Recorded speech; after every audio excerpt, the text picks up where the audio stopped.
What's up, everybody? You're kicking it with JW, with my wonderful, with the co-host here of Worlds Collide, Ms Diva Talks. What's up, y'all? This time we're doing another reaction video here because, again, someone said we did a good job, so we had to hit y'all with another one. All right? So, which one's this one about? All right, so this one is coming in from Mr. Nightmares.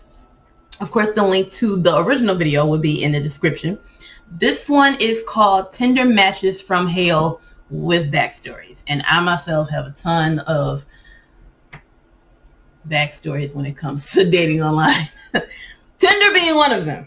I could say this on my days, my younger years. Tinder has some good things and, well, some bad things, which we're not talking about in our own thing. But yeah, anyways. Uh-huh. Yeah, it's neither here or there. Right. All right, let's get this started.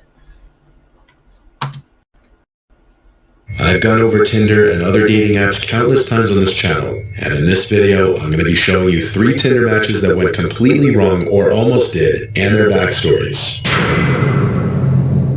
This was the Tinder match between a guy named Chaz and who he thought were 2 girls around his age.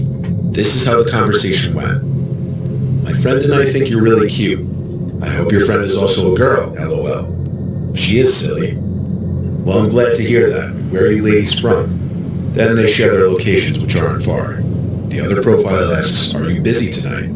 Yes, I am. I'll be hanging with you 2. Yes, want to come around 10? Yeah, where do you live? Wait, actually our parents are both home. Want to meet at the park? We can find a place to hang there. I guess we can do that. My parents are home too. Damn. What time should we meet there? 10? Yes. Okay, what are your numbers? Let's just message on here until we meet. Damn, I see how it is. Gotta earn your trust. Yes, we're heading over now, okay? Okay, Sam, I'll probably be there like 10:10. Okay, perfect. Where exactly in the park do you want to meet? We can meet by the statue on the dirt path. It's like a dog walking path. No one will be there this late. Then we can find a better spot from there together. Okay, I looked it up. I think I know how to get there. I'll message you when I'm there, okay? Okay. Before we go any further, you see any red flags? I see 3 just right off the bat. Okay, just making sure. Just making sure. Chaz then arrives to the destination in the park, and he sends a message saying he's here. He follows it up with, this is kind of creepy, are you guys here? And then a subsequent question mark. This was the last message he sent the profile before it unmatched him. And then he was left alone in the woods in the park on a dirt path completely void of any people. Chaz knew at this point that he had been tricked, but he didn't notice yet if he was just pranked or if he had walked into a trap. But then he started to hear noises in the woods, like the snapping of twigs and leaves on the ground, indicating he was being watched. Oh, hell no. He already had his phone out, using it as a flashlight to navigate his way to the agreed meetup point. So at this point he decided to start recording for his own protection. This was the footage he captured.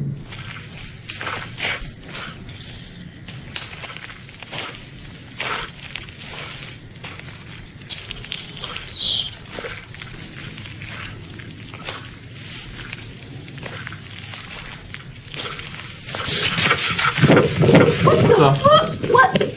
Oh, hold up. Bro, why? Whoa. Why? Like, are y'all that hard up that y'all gonna meet 2, not 1, but apparently 2 girls in the woods at night? First off, I'm not even going to say we, dude. You can't even say we because I wouldn't even do that. Because, again, if you're not giving me your number. Nah, it's been guys that I... Nah.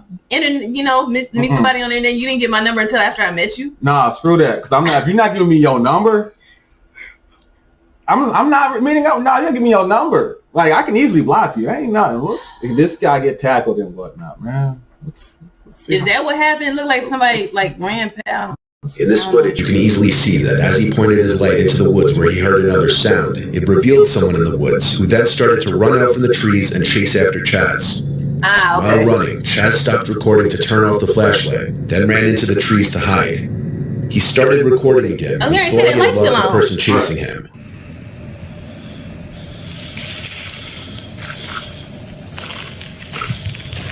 He kept recording the rest of his way out of the park and back to his car to have video evidence of anything in case of a worst case scenario.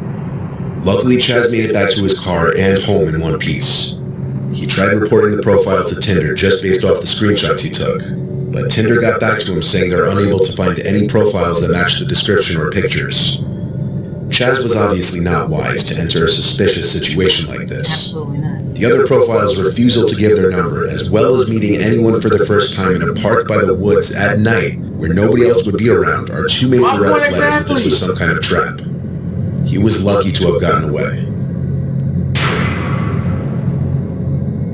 This second match is more on the bizarre side. The girl who submitted this to me wasn't the one to match this profile. Rather, it was her friend Maddie. The profile was titled Invincibles, and it claimed to be some guy, or rather a pair of people, including a Chelsea person, who would pay someone to kick the man in the picture in his groin. This is the story in the girl's words. One of my best friends, a girl named Maddie, was on Tinder one day when she stumbled upon this account. It was supposedly dedicated to finding people to kick a guy in the groin for a payment of between $50 and $100. Of course, my friend, needing money because of the pandemic and such, swiped right on him.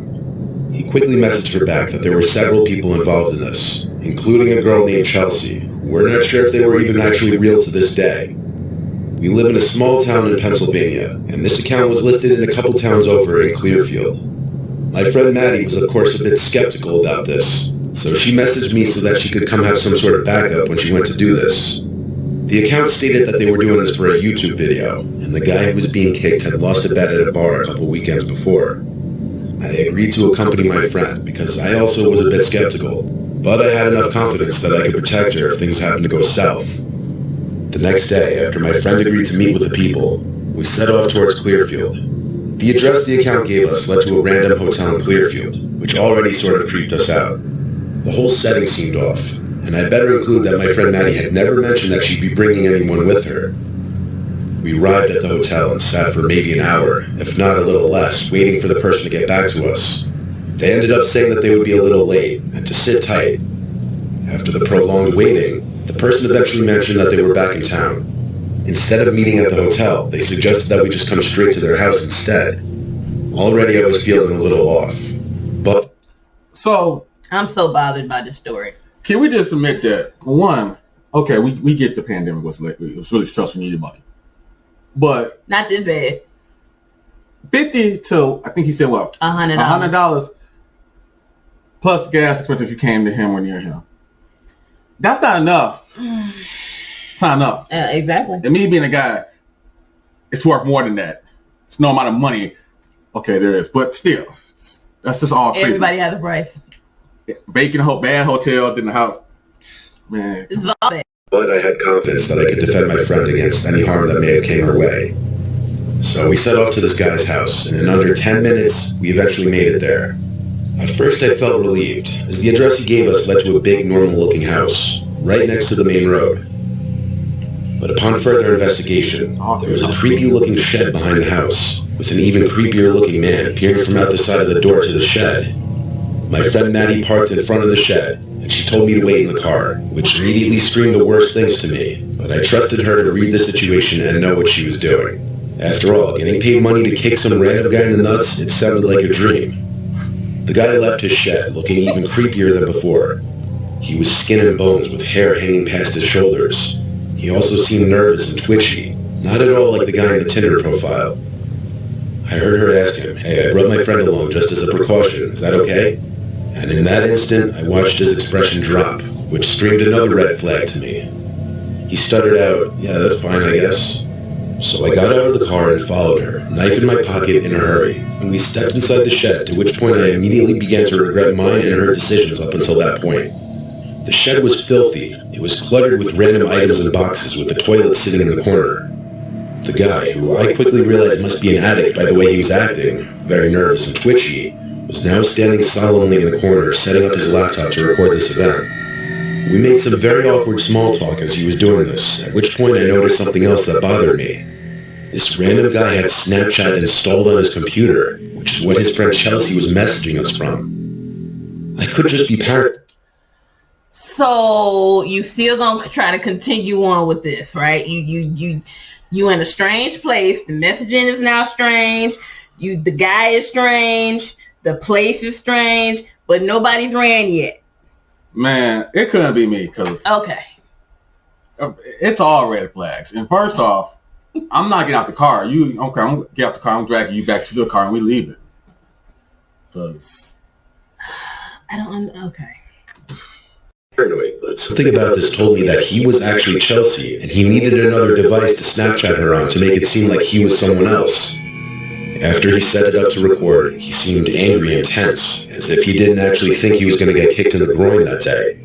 He turned around and my friend went about her business with him, and promptly after he asked in a shallow voice, "So what are you guys doing tonight? Do you guys smoke?" referring to weed. We both quickly replied no, and that we had other things going on, despite the fact that we both do smoke. Maddie quickly collected the cash from him and we left. Now this might not all seem off to a regular person, oh hell yeah. but I can't help but feel like if I wasn't there, then something bad would have happened. After we left, my friend had mentioned that before we got there, this alleged Chelsea person had offered to rent a hotel room and buy her pizza. I don't like to think about what would have happened if I wasn't there, but deep down I know that something way more malicious had been planned. Okay. Sex trafficking. So at least homegirl got paid. Yeah. They both made it out alive. However, this was still a stupid idea. It was, because once you would go to the hotel, meet some random person at a hotel. That's, no, I don't know, man. And then no, not the hotel, but the house. And then the house. And then not the house, but in the backyard, like in the shed. Like if someone invites me to a crib, it looks nice. All right, I'm still gonna be uneasy. Hotel, I don't care, because witnesses is cameras and stuff, so I don't care. You would hope. But I don't know. Let's see what Tinder purpose can go wrong. Based off the girl's recounting of this event, it's safe to assume that the man in the picture wasn't the same guy that they met in the shed, and that this Chelsea person didn't exist. Maddie and her friend were smart to go into the situation together, as there's always more safety in numbers. This last one is another example of why you can never be too careful with online dating. This was submitted by Jeremy, and this was his Tinder match. He matched with a girl named Mia, who was in the same high school class as him. Their conversation went as follows.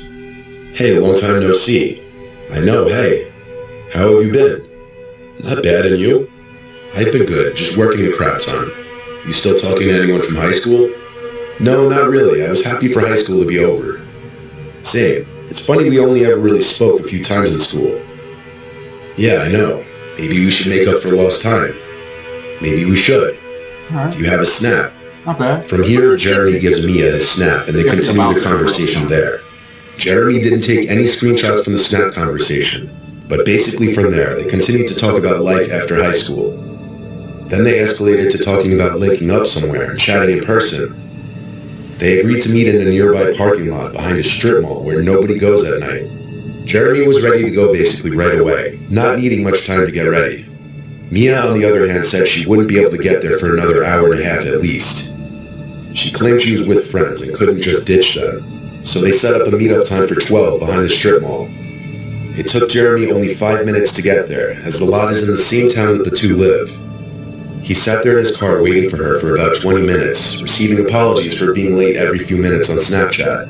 Eventually, headlights appeared from around the corner and approached slowly, then stopped not too far from Jeremy's car. Mia snapped him a picture of his car saying, "I think I see you." So Jeremy stepped out from his car. Let's just say, that's the worst thing you could do. Someone send me a snap, say, "Hey, I think I see you." I'm not stepping out the car. I'm not, man. I've never been, anytime you meet somebody offline, you do it in public. Not even that. And you don't do it at night. Right. These are rookie mistakes. Like, he was all eager, like, "Oh, yeah, I could be here in 5 minutes." Bro, chill out. Yeah, because that's just how y'all are. No. Just so hard up to just meet anybody anywhere. No, it's like, yeah. no, that's like, make whatever. He then realized the car looked to be a small Honda or Hyundai, when in reality, the car that was posted all over Mia's Instagram was a Jeep Cherokee. Immediately, Jeremy went back into his car and went to DM Mia on Instagram. Meanwhile, the car outside was honking at Jeremy. He opened Snap and messaged her, "Hey, step out from your car and let me see you for a second." They opened it, took half a minute to reply, then said, "I don't want to, it's so cold out, what's wrong?" At this point, Jeremy knew something was off, so he got in his car and started driving home. but the car was following him, honking the horn. Jeremy decided to get on the highway, at which point the car behind him tailed off and disappeared. Jeremy pulled to the side of the road to block the Snapchat account, but they had already beaten him to it. He went home, and by then he had gotten a DM back from the actual Mia.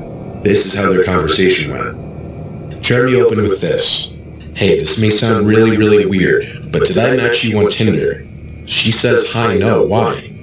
"Jesus, long story. I matched someone catfishing as you, and we talked for a while about high school. I really thought it was you. I met up with the person running the account in a parking lot, but it was some random car, not your Jeep, so I drove away." Then he sent screenshots of the conversation.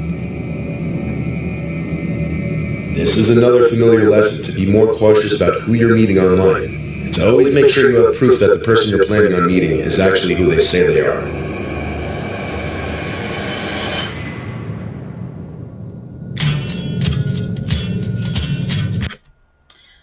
Red flags, red flags, red flags. If you're going to meet somebody offline, make sure you do it in public during the daytime.